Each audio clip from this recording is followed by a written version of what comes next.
we see Thomas and the Fat Controller having a nice conversation about stuff.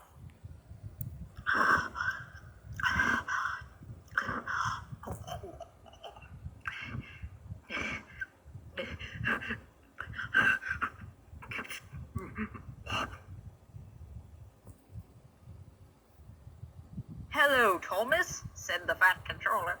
"I ate Shrek, and now I will give you train jelly."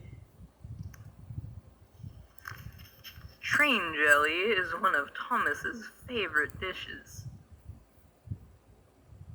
Thomas has never been more happy in his life.